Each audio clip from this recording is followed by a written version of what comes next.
Shalom, all praises to Yahweh, Ba'ashem, El Shai, Ba'ashem, Harakah, Kodash, double honors unto the apostles and elders of Great Millstone who rule well, and Shalom to the hopeful elect.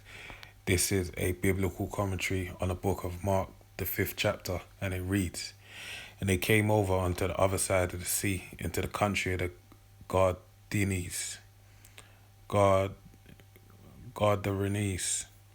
And when he was come out of the ship, immediately there met him out of the tombs a man with an unclean spirit. All right. Verse 3, who had his dwelling among the tombs.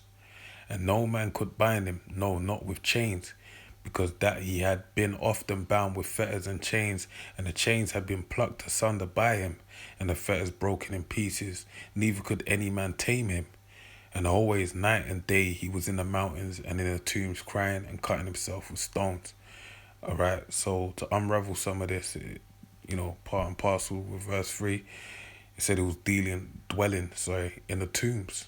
So it shows you that them unclean spirits, they dwell in places where fittingly is unclean, alright, with death, bodies decayed, alright, and that's where they're at. But then also it goes on to say that this man couldn't be bound by chains because he broke them all the time. Because guess what?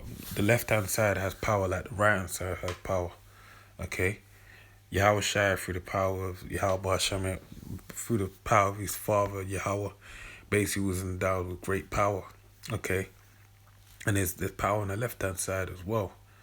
That's why in Isaiah 47 it says, Stand now in thy enchantments, which thou hast labored in since thy youth. Because there is speaking about, we when we speak about it, we use that for Esau, because Esau uses what?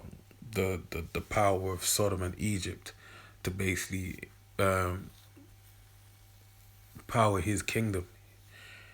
Which, again, to repeat, it has power, okay? And that's why that same power was found in this man who had the unclean spirit upon him. And they said night and day he was in the mountains and in the tombs. So he wasn't sleeping. He was up all night and he was cutting himself. So that all that self-harming shit is what is of Satan. Alright? Verse 6. But when he saw Yahweh Shai far off, he ran and worshipped him and cried with a loud voice and said, What have I to do with thee, Yahweh Shai, son of the Most High, Yahweh? So it's lucky. Let me read that again. And cried with a loud voice and said, What have I to do with thee, Yahweh Shai, thou son of the Most High power? I adjure thee by Yahweh that thou torment me not.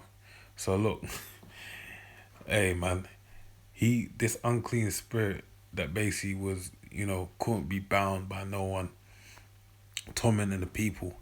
Basically, when he saw Yahweh Shai far off, acknowledged him and knew who he was and ran him down and said, look, he basically gave him reverence. And Yahweh Shai, thou son of the Most High power, I adjure thee by Yahweh that thou torment me not.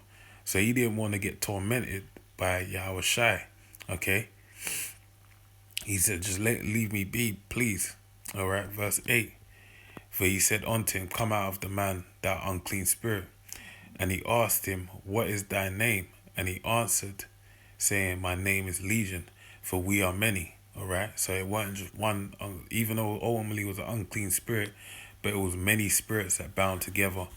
Think of what it says in the book of, I believe it's in Peter's, about the body. When you come into the faith, basically your body gets swept of all unclean spirits, but then that unclean spirit, or the unclean spirit on you, but the unclean spirit runs out, finds other unclean spirits, and then tries to, take over your body because it's swept and garnished, because it's clean, right? And if you could take that as even when you have, you go through a great temptation through demons, that's that same old demon with a myriad of demons coming back at you, reminding you of all the things you used to do in your past and tempting you to go back there with more force and more vim and vigor, basically. All right. So verse 10, and he besought him much that he would not send him away out of the country. All right. So he said, look, please don't push me out of the country. Now there was nigh unto the mountains a great herd of swine feeding, and all the devils besought him, saying, send us into the swine, that we may enter into them. Yeah, because what was the unclean spirit wanted to go into unclean flesh, fittingly enough. All right. Verse 13, and forthwith Yahushua gave them leave, and the unclean spirits went out and entered into the swine, and a herd ran violently down a steep place into the sea, and there were about 2,000, and were choked in the sea. So those pigs, all right, which is swine, when the demons went on them, the spirits went on them, they knew there was something foreign on them, and they run into the sea to perish. All right, they committed suicide basically. Verse 14, and they that fed the swine fled and told it in the city and in the country. Right, they told the whole story how that same man that was well known for being, doing what he was doing, that couldn't be bound by no chains. The demon was taken, conversed with Yahweh Shai, then was taken off and put into the swine, and they killed all of them, 2,000 pigs. All right, so you just even think about that. If you saw a herd of 2,000 swine, all right, that'd look like a sea of pigs basically. But that's how many unclean spirits was on that man to have that kind of strength, all right. And that's what, all those pigs went into the sea, all right. So that gives you a kind of a scope of how how powerful that demon was, all right.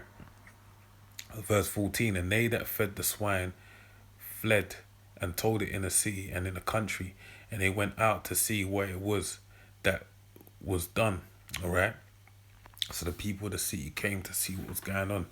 Verse 15, and they come to Yahushua and see him that was possessed with the devil, and had the legion sitting and clothed. I'm reading it wrong. And had the legion sitting and clothed and in his right mind, and they were afraid because guess what? They knew him well, all right, and it didn't make sense that this guy they tried to bind up, this demon that was acting all crazy for all this time, that had been settled down and put in his right mind by our shy, and it was a fearful thing hearing the story, right? And they that saw it told them how it befell to them that was possessed with the devil. Excuse me. And also concerning the swine, and they began to pray him to depart out the coast. The fear that fell upon them was strong enough that they just said, look, man, I don't know who you are. Not even I don't know who you are, but just leave, all right? Verse 18, and when he was come into the ship, he that had been possessed with the devil prayed him that he might be with him. Howbeit Yahushua suffered him not, but saith unto him, go home to thy friends, and tell them how great things the Lord hath done for thee, and have compassion on thee. And he departed and began to publish in Decapolis, all right, I believe that's city of 10 cities that were together basically, how the great things Yahushua had done for him, and all the men did marvel. And when Yahushua passed over again by ship unto the other side, much people gathered unto him, and he was nigh unto the sea. Now you see that the whole reason why that brother had the demons on him was for the demons to be cast off, all right, and it be done in such a great manner that fear, took hold of the people of that city, and Yahushua departed from them. But that same man that they were very well accompanied with went to his family, his close friends basically, and made it know, and they saw he was in his right mind, and then he spoke of who? Yahushua, all right, gave him glory, all right, so that this man that was infamous in the city became famous through the spirit and power of Yahweh Shem El Shai, that when he came, he received glory in that city. So all was done for the magnification of Yahweh Shem El Shai, Shem HaRakah Quadash, all right? And that's really it. Now, that's the same thing with brothers. When we come in the truth, we're that same brother in Decapolis, right? We have demons on us, not to that extreme. Some men may be to that extreme. Some may not be. And basically, we're making way for Yahushua to come through, and crack the clouds basically, and every eye seeing him. All right, verse 22. And behold, there cometh, and behold, there cometh one of the rulers of the synagogue, Jairus by name, and when he saw him, he fell at his feet and besought him greatly, saying, My little daughter lieth at the point of death. I pray thee, come lay thy hands on her, that she may be healed, and she shall live. All right, so he had faith that Yahushua should come and lay his hands on her and should be healed. And Yahushua went with him, and much people followed him and thronged him. And a certain woman which had an issue, right, and that thronging it seems to be a trend with Yahushua, that all the people were onto him. All right, they wanted to be near him, to touch him, as it said in the previous chapter. All right. And a certain woman which had an issue of blood 12 years, and had suffered many things of many physicians, and had spent all that she had, and was nothing bettered, but rather grew worse. When she had heard of Yahushua, came in the press behind and touched his garment. All right, so she came through the whole thronging of the crowd of the people, and got behind him and touched him. All right. For she said, If I may touch but his clothes, I shall be whole. All right. And straightway the fountain of her blood was dried up, and she felt in her body that she was healed of that plague. And Yahushua, immediately knowing in himself that virtue had gone out of him, turned him about the press and said, Who touched my clothes? Now, a good thing to acknowledge is that in the previous chapter, it spoke of people touching him and being healed, I believe, if my memory serves me correctly, but not to this extreme. And this shows you that the great faith of this woman and the great act that was done. Remember, she had an issue for 12 years, all right? But it was so, I'm gathering, I think, as I read on, it's really down to her faith, all right, if my memory serves me correctly, because that's really why it touched him in such a way, all right? Verse 31, And his disciples said unto him, Thou seest the multitude thronging thee, and sayest thou, Who touched me? And they basically say, Look, man, you see everyone's here around us. How can you say he touched you? Because everyone's touching you, you know? And he looked round about to see her that had done this thing. But the woman, fearing and trembling, knowing what was done in her, came and fell down before him and told him all the truth. All right? And he said unto her, Daughter, thy faith hath made thee whole. Go in peace and be whole of thy plague. All right? And it's one thing to kind of, note that, yeah, she didn't say, go and sin no more. Actually, I'm not even on that, man. He just said that her faith made her whole. Because that showed that she had great faith, man. He said, go in peace and be whole of thy plague. Verse 35. While he yet spake, there came from the ruler of the synagogue's house certain which said, Thy daughter is dead. Why troublest thou the master any further? So he said, Look, man, your daughter's dead. Don't worry. I mean, you can't, she's dead now. It's too late. As soon as Yahushua heard the word that was spoken, he saith unto the ruler of the synagogue, Be not afraid, only believe.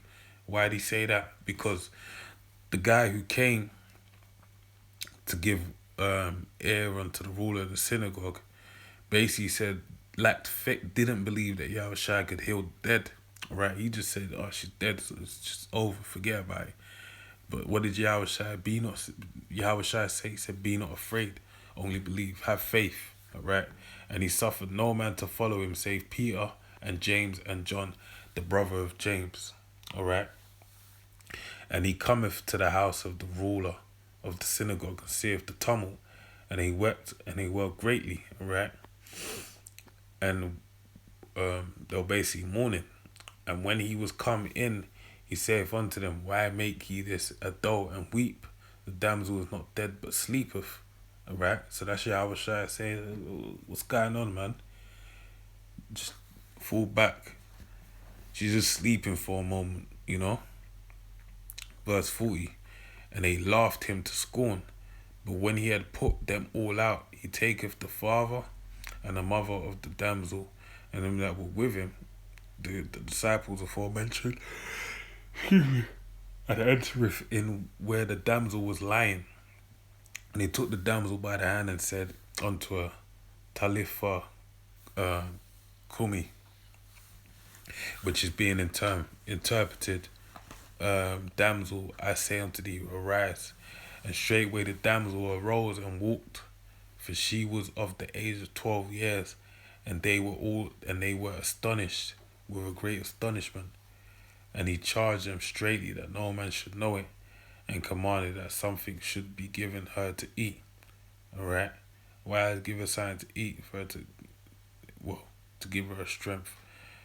But the main point is that the Lord, through faith, they allowed him to proceed forward, because why? They had faith. They had belief in him. And that's what we need to do. Have faith in Yahweh Basham El Shai Basham Harakah Kodash. So with that, I pray you're edified. Shalom.